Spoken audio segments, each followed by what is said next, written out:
صالح نادي أسوان.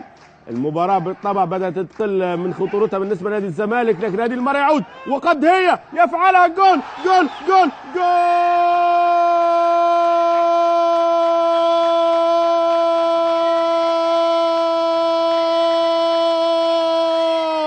الله! باسم مرسي يفعلها ويسجل الهدف الأول لنادي الزمالك في هذا الشوط في الدقيقة 21. يفعلوها الزملكاوية، يفرحون ويسجلون الهدف الذي جاءوا من أجله.